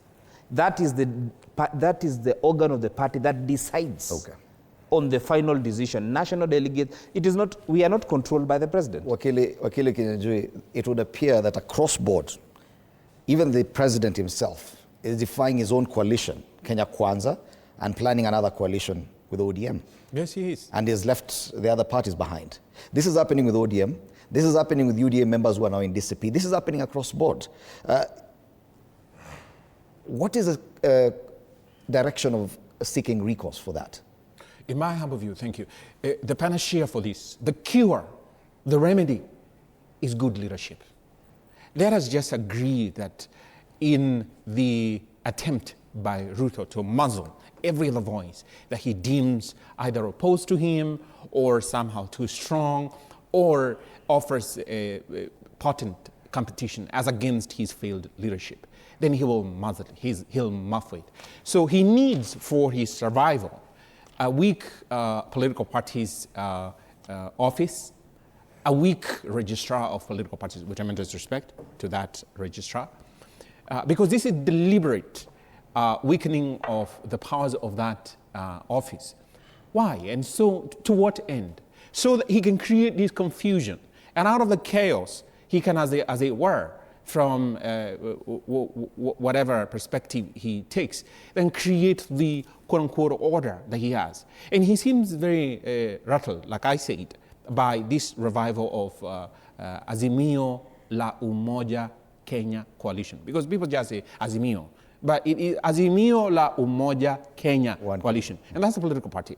I beg to differ with my friend, Mr. Nyamori, saying that the ODM is the quote-unquote the flag bearer of Azimio. That's wrong. The deed of agreement, the deed itself, does say the equality of arms. It is right there. It's in black and white. And in my humble view, I think they're going to clutch at straws, ODM, by filing a case in the political parties tribunal, so as to drag this out, so as what Honorable Ngogoya is saying, that the NEC having made, and whatever decisions have been made, so that they stand stifled. Now, coming to this issue, what does it portend for our democracy? That we have these amorphous political parties, and we have this very sad scenario of Honorable Ngogoyo standing here and saying, oh, you know what, my party leader is a hopeless person, and I don't even like the way he is leading the country, and I'm going to be in a different political party come next time. You know, they would have ordinarily taken disciplinary action against him. Now you can hear John Badi of all people, with tremendous respect to him, saying, ODM should expel Sifuna. Where is he? Where is John Badi? He is in the government of Kenya Kwanza. Now, what does this do to the Kenyan people?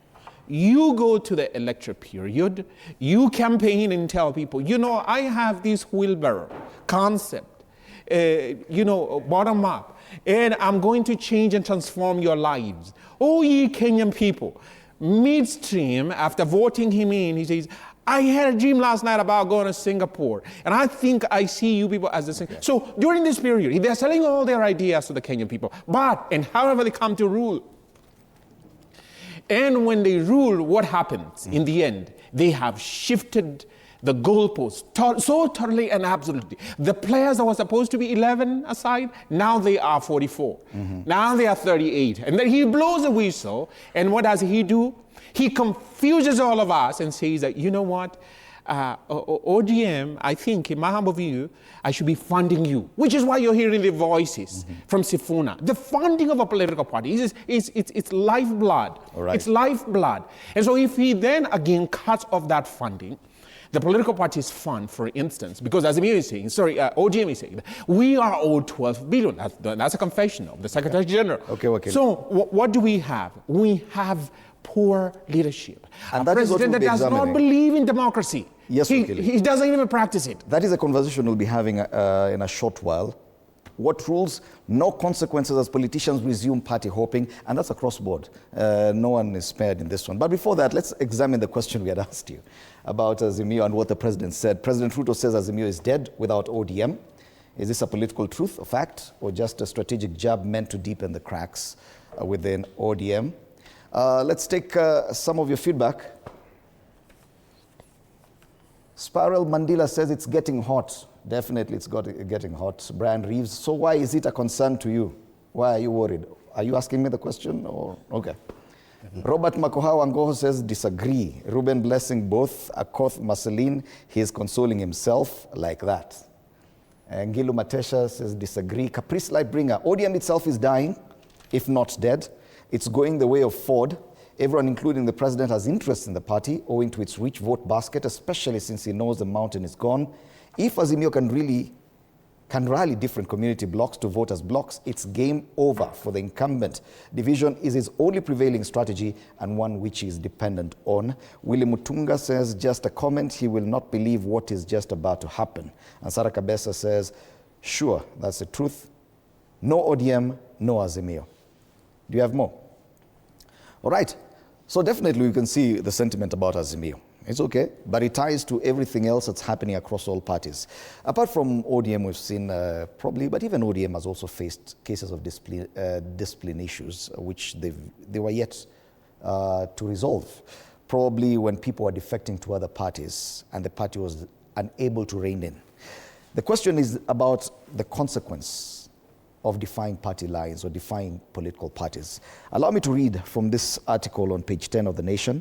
Section 14 of the Political Parties Act provides that a person who, while being a member of a political party, forms another political party, joins in the formation of another political party, joins another political party in any way or manner publicly advocates for the formation of another political party, promotes the ideology, interests, or policies of another political party, shall be deemed to have resigned from the previous political party. Bwana Orero, this is a law.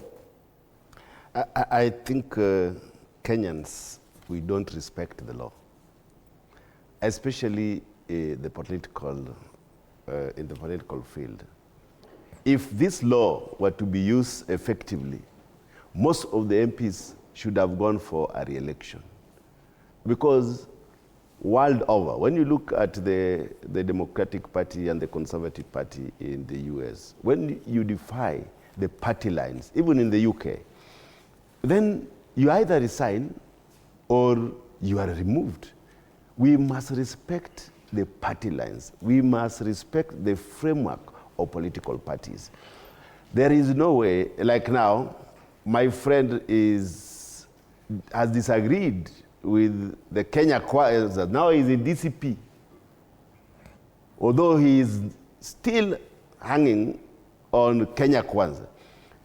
We must respect party lines. If you feel that now your ideologies and philosophy and political beliefs are at variance with the party that sponsored you to the parliament, the only honorable thing for you is to resign and seek a re-election on that party that you feel is in conformity with your ideologies and political beliefs.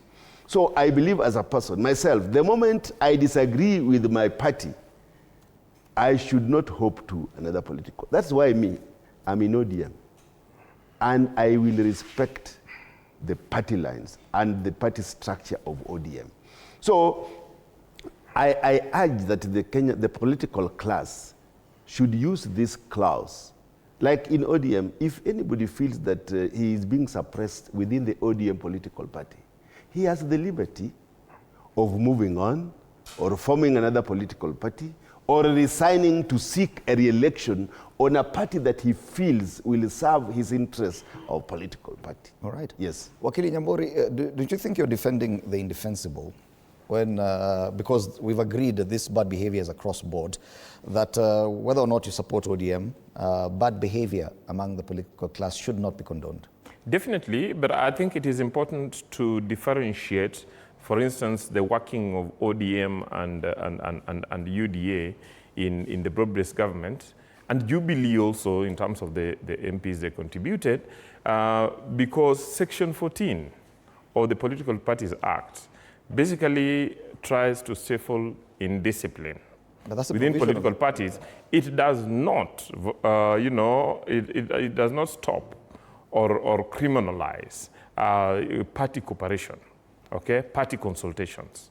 And what is happening between UDA and ODM is that party leaders met, consulted, party organs met and consulted, and agreed to cooperate. And they are cooperating on defined goals and on defined points, which have been defined in their MOU. Allow me to challenge, because you've said Jubilee was also there. Was a meeting held by Jubilee to allow the you remember that the party leader of UDA, that is President William Ruto, actually traveled to the home of the party leader of Jubilee and held a meeting with him. It was incumbent upon the party leader of UDA, of Jubilee, to then consult his structures. I know for sure that the party leader of UDA consulted with the structures, and the structures within UDA agreed. Definitely, my friend Ngongoyo would dispute that, because at that moment they were very busy trying to ferment, the breakdown of the state under the 2024 riots. So he was never able to participate in party Would affairs. a meeting of two party leaders constitute a proper structure when it comes to making party? I talked about consultation. Two party leaders. If you look at the various formative instruments of those particular parties, party leaders are given quite a significant power to be able to, lead parties towards given policy directions, and to be able to hold consultations on behalf of the parties. And then so long as what they are doing is then brought down, and I know, for instance, that the parliamentary group meetings of UDA met, agreed on that. The NEC of UDA met and agreed on that. Jubilee. And so Jubilee... you mentioned Jubilee. I mentioned, as far as involvement. I mentioned Jubilee. I talk significantly about UDA because I'm a member of UDA, and I follow the governance structures of UDA. I know that the party leader of UDA, of Jubilee, was consulted. It was upon the party leader of Jubilee to then engage in that consultation. If he failed, then the Jubilee members can take action within that manner. But you see our president consistently engaging his NEC, consistently engaging his parliamentary group members, consistently engaging the governing council, you see, and consistently actually engaging the party membership at the grassroots as he moves around the country. Okay. So we can be sure that for us as UDA, the position that the party leader holds is a position that is agreed on, is a position that you has the support of the you would membership. defend even in a court. Exactly. Okay. Yeah. I saw you disagreeing quite much with what Wakili Nyamori is saying. Of course, what do you disagree with? Of course, you've just come here and told us you're a member of top structures of the UDA party. We know very well you do not attend any meetings of the UDA party, at least not in the last He has a months. green band. Of course, this is a very junior member of our UDA party. In the hierarchy of our political... I love the way we cannot... Okay, he has a green band. He's a former member. He's admitting. He's too liberal. The band you have on your hand is for which party? Because we know a party that has that color. No, it's just a light green. It's a very nice color. It doesn't belong to... representative of your party. It doesn't belong to a political party. Green. Okay. Lime green. Yeah, lime green. It's very nice. You can get one. Now, allow me to tell you that... First of all, true, I do not attend meetings at the State House. Political party meetings are not supposed to be held at the State House. So anytime the president calls for meetings at the State House, you'll not find me there. I disagree. And it's something we had agreed as a political party. We bought land in Karen. We were to do our party headquarters there. We contributed to the buying of the land. And therefore, the culture of calling us to State House, not even now, since 2024, we stopped doing it. And it's a number of us. Because would you attend a meeting if you called it elsewhere? Elsewhere, we will attend, because we are members of that. Yes, if it goes to Bomas of Kenya, KICC, we will attend. But let me tell you, there are no structured negotiations or intended cooperations that we have done as UDA. Remember, the party leader does not make decisions for the party. Decisions are made by organs of the party. There could be a proposal by NEC, for instance, to engage other political parties. We have not sat down and written that we shall engage ODM. We say like-minded political partners. But the most important, let me tell you, the decision-making party organs of the party, one is the NGC. And when you look at the Political Parties Act, it is not all organs of the party that can make a decision. The PG cannot make a decision. Parliamentary groups are meant to make decisions on the governance of parliament.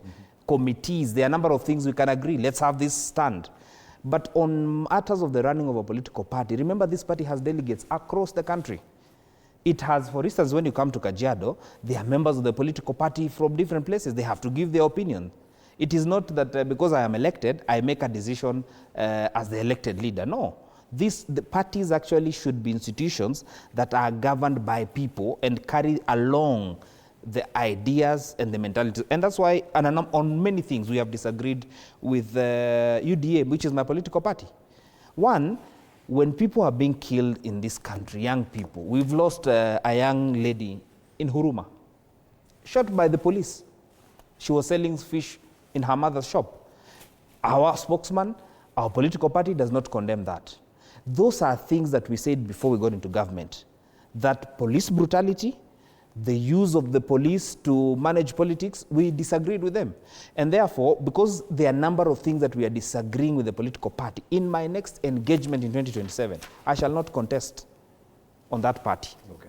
I shall let Orero, I shall let Wakili, Let them go on with UDA. But Wakili Kinyanjui, I think, no. He cannot insinuate that we go with UDA. I'm a member of ODM political party, Orange Democratic. But your party has gone to bed with UDA. I have an agreement. You're not aware. The next decision. I'd given Bonorero an opportunity. So I think when he tries to insinuate that we go with the UDA party, be proud of UDA. There is nowhere that we have said we are going with the UDA party. This is an arrangement, and it is not yet a coalition. This is a broad-based arrangement with ODM and UDA. I will stick with my ODM as a political party. Okay. Yes. But Kinyanjui, the problem is that the nature of a political party exists only on paper, that these are not parties that could go anywhere. But the president has a hope that he could build, and he has aspirations of building a huge monolithic party, probably in comparison to the Chinese Communist Party. Do you see that happening with this kind of behavior? Because political parties do require discipline. With this kind of bad behavior across board without consequence, do you see that happening? It can't. It won't. And given the constitutional framework that we have, defining Kenya as a multi-party democracy, you cannot go the communist way. He is implementing communist policies. These are the castles that Ruto is building in the sky. Can he even achieve the kind of discipline within the Communist Party? He can't. He can't, because you need that dictatorship. And, you know, he expressed it. You know, when he was having one of those meetings that Honorable Ngogoy is lamenting happened in the State House. You know, he said other places, they have been able to do much more and achieve because of that dictatorship. And he's salivating at that prospect. But I have good news, probably bad news for you, Ruto. You cannot make this country a communist party. Look at me, look at me. You will never succeed. You can't succeed. You may merge and join UDA with whichever political party that you want, so that you have one single party. Kanu style. Listen to me. You will never succeed. You cannot, because we have a constitution, unless you want to overthrow the constitution, which again would be unconstitutional. Having said that, and having told him that in black and white, these sort of problems that we are having, and I want to, with respect, disagree with my learned friend, Mr. Nyamori, in saying that, you know, it's not criminal and all that. Section 14, subsection 8 of the political parties makes it a criminal offense. For instance, for Ruto to do what he is doing. If you block the political expressions of anyone, you have committed a crime. That's what it says. So by him failing to register these members of the Azimio la Umoja Kenya that have been lawfully elected, he is blocking their political progression, their political expression. Section 14, subsection 8 says that he has committed a crime and he is liable to a fine of 1 million shillings. Now, having said that, look at the indiscipline that we're talking about, because those political parties have not taken the law as it ought to be. Let's look at that section 14.1, section 14A, now that talks about that deeming that if you go and popularize the agenda of another political party, if you then take the agenda of another political party and then you want to advance it as your own, you are deemed to have then left the political party that sponsored you.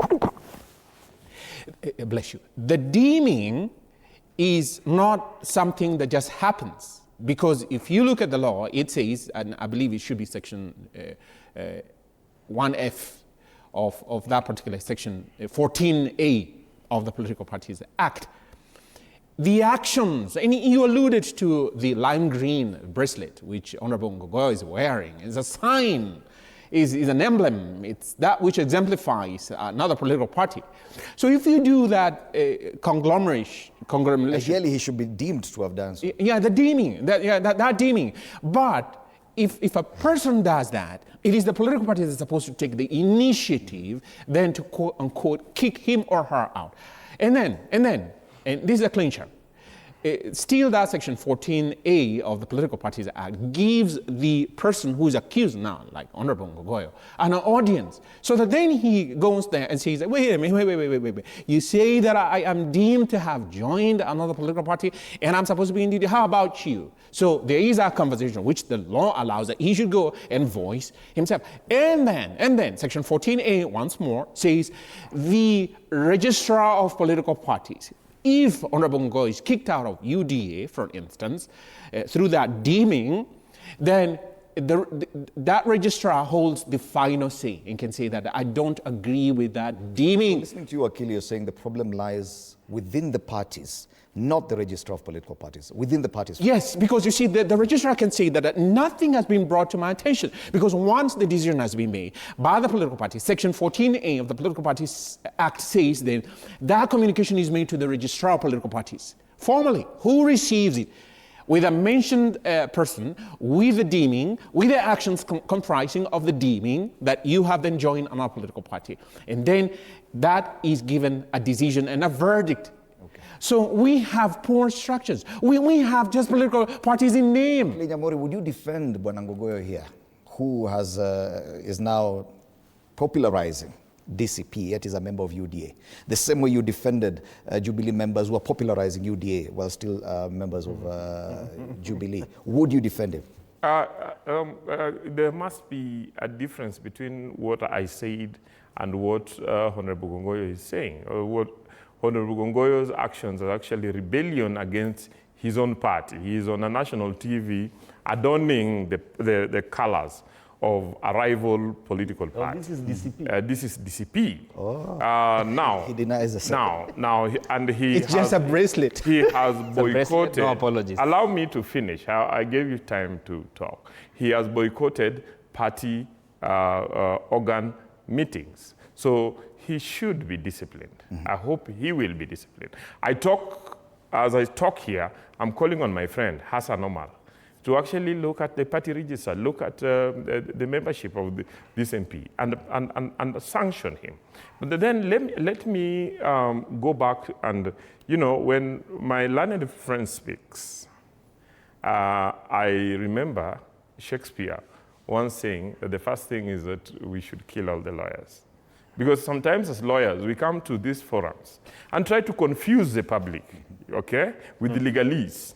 The issue is, Section 14 of the Political Parties Act has been tested. It has been tried at Political Parties Tribunal and even in other courts. And at no point has it been held that party organs, party members cannot consult, cannot cooperate, so long as it is governed by the instruments of the party. But there has to be a coalition. Allow me to finish, Wakili. A coalition. Allow me to finish. You said you want to kill. You get a chance to respond. Because of time. Yeah. But then, so that is my response to that. With regard to what the president has been saying, the president has been very clear that he's mobilizing Kenyans to move away from defining, our politics based on ethnicity, to move towards talking about ideology, talking about vision, talking about programs, talking about policy, talking about interventions,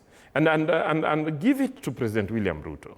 He has contributed significantly to moving the country away from that, even as these rebels who left UDA continue up talking about ethnicity. And as he talks about that, the president has even challenged the nation and challenged even judiciary when he met with the judiciary, that he will soon be taking a matter to court, so that the issue of the ideology of the party, the issue of the party manifesto is then, litigated, and we find a place for it. And for party ideology and party manifesto to have meaning in a democracy like Kenya, it needs a strong, unified governance structure, which is a political party.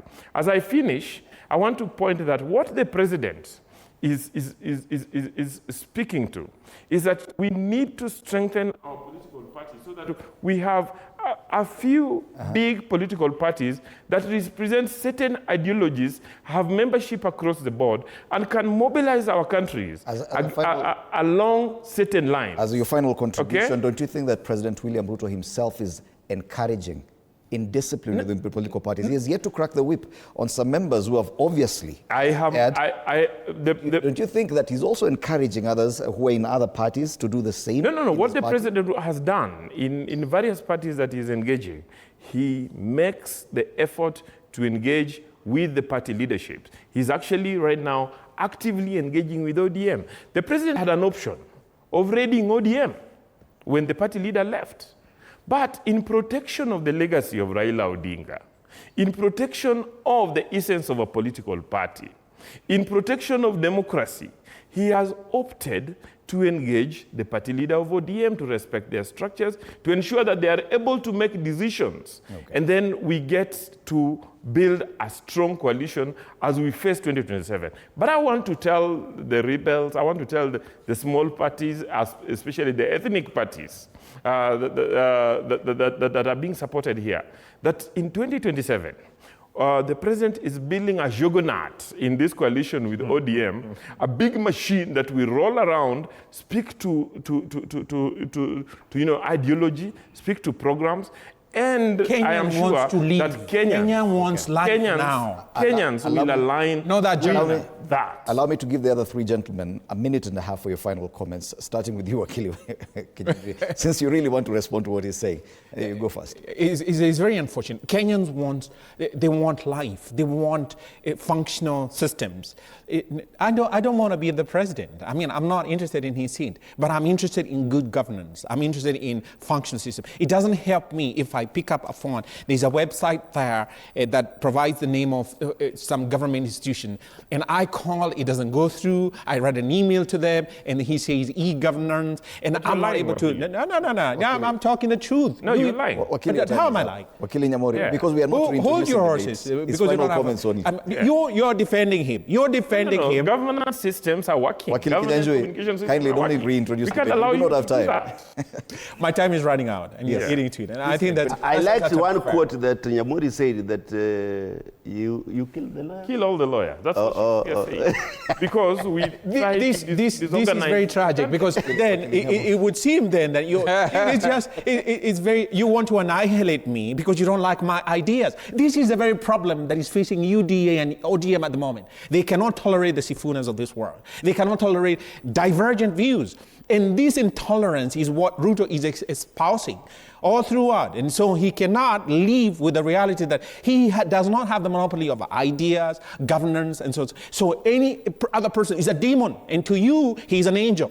He's an angel out there for us. Now, let me finally say this with tremendous respect. Our country is going the wrong way with this sort of ideas that we need to merge and coalesce, and you don't have leaders who are taking our public resources and applying them the way they ought to be applied, the way they ought to be used. We have this misuse across the board of our taxes and our funds in a way that we ought to stop as a people. We can't build Nyamira parties. Allow me to give Bonorero final comments. I just want to talk about the Azimio coalition and the ODM as a political party. I think replacing, like now the secretary of Azimio, I thought it is bad manners without involving our party structure. Currently, we have our party leader. We have the chairman of the party. And we have other party structures, Central Management Committee, the NEC, and all that. If Azimio really wanted it to exist, they needed to have consulted our party organs and the party structures.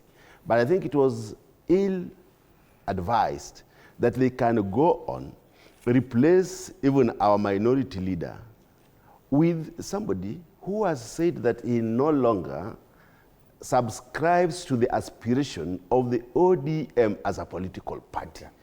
I see that this is going to bring a lot of changes. If ODM were to pull out of the Azimio, we are going to have a lot of realignment within Parliament, in terms of even in the committees and other arrangements. Okay. So it is not going to be business as usual. And given that ODM is the dominant political party within Azimio, a structure, if the gazettement is carried out and the ODM feels aggrieved, we are going to see a serious political realignment. But before I leave, I must say good morning to my Kibra people. All right. People of Kibra, Nesalamiwa. But I'm going to go a final comment. Allow me to say that political parties did not come because the president wants. They came because we have a constitution where the Political Parties Act, and they are institutions of democracy. When a president says that why we have development in certain countries is because they have dictators and dictatorship, now that is wrong. You cannot go that direction. And associations with people or other entities, you do it as you so wish. But allow me to say that if you're elected in a political party, you disagree with the party leader, you disagree with the decisions of the political party, it is allowed by law for you to differ with them. That does not mean rebellion. Actually, it is rebellious when you deny us committees just by the mere fact that we refuse to impeach Rigathi Gachagua. Going forward, this country needs leadership, does not need a political party. It needs good governance. It needs a healthcare system and a working one. It needs pending bills to be sorted out.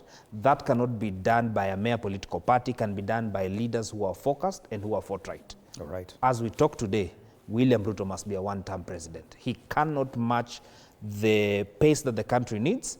And I continue to say that for us to put this country ahead and for us to move forward, William Ruto must be a one-term president. Onesmus Ngogoyo, MP Kajiado North, asante sana. Joshua Nyamori, Advocate of the High Court. Peter Orero, MP Kibra, and Advocate of the High Court, Wakili Harrison Kinyanjui. Thank you so much, gentlemen. Let's relook at the question we are asking today, just to sample some of your feedback one more time. President Ruto says Azimio is dead without ODM. Is this a political truth, a fact, or just a strategic jab meant to deepen the cracks? So one last comment. Frank Omondi says Azimio is indeed dead and buried.